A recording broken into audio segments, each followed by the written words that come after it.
नमस्कार. स्वागत आहे नवीन एका ब्लॉग मध्ये. तुम्हाला तर माहिती आहे आपण कोल्हापूरला गेलो. सकाळी सकाळी चहा वगैरे घेतला. बघा कशी गाडी वगैरे पार्किंग मध्ये लावली. मस्तपैकी इथं जागा होता. सर्वांनी आंघोळ्या वगैरे केल्या, नाश्ता वगैरे केला आणि सर्वजण निघालो. आता आपल्याला जायचं होतं नागपंचमीसाठी, 32 शिरायासाठी.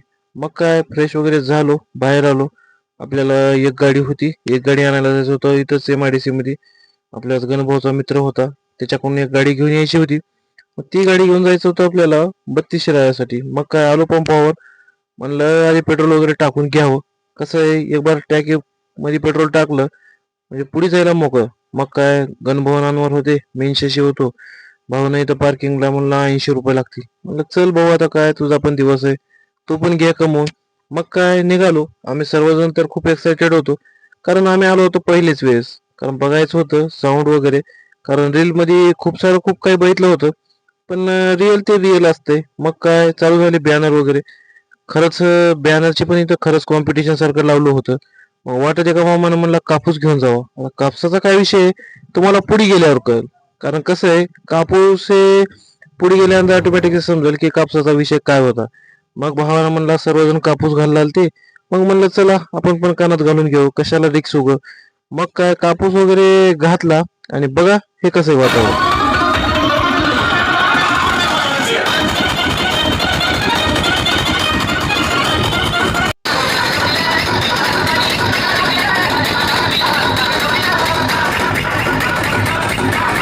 मग काय 2-3 मंडळाची साऊंड भेटलो. मग तिथे भेटले आपले भाऊ DJ आकाश फलटण भाऊ. मग काय भावानं तर काय नादच केला. पुढे साऊंड भरपूर मोठा होता, पण भावाची क्रेजच इतकी आहे की भावानं पब्लिक ढिगार गोळा केली होती.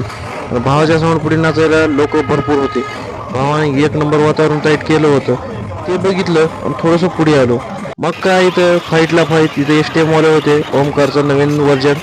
त्याच्यामध्ये त्यांनी पण भरपूर चांगले साऊंड आणले होते. तिथून थोडंसं पुढे आलो. इथं कोणत्या गल्लीत गेलो आणि कोणत्या गल्लीतून परत यायचं हे कळतच नव्हतं. मग अनवर भाऊन मी म्हटलं थोडासा एक व्हिडिओ काढून घेऊ. कसं आहे, अनवर भाऊची इच्छा होती हो, आणि ह्या कार्यक्रमाचं समजा नियोजन होतं ते आपल्या अनवर भाऊचंच होतं. मग काय फाईटला फाईट, वातावरण टाईट, एक नंबर नाद निरा 32 कशाला म्हणतात खरंच आज कळालं. कारण इथं आल्यानंतर कानामध्ये बोळे घालून काही विषय येत नव्हता, कारण साऊंडच्या जवळून गेलं.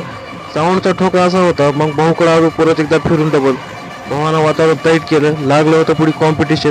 पण कसं आहे, DJ आकाश फलटण म्हणले काय विषय हाडव, इथं काय ह्यांच्या पुढे कोणी चालत नाही. भेटू लवकर दुसऱ्या एका पार्टमध्ये. मग बघा दुसऱ्या पार्टमध्ये कसा आहे धिंगाणा.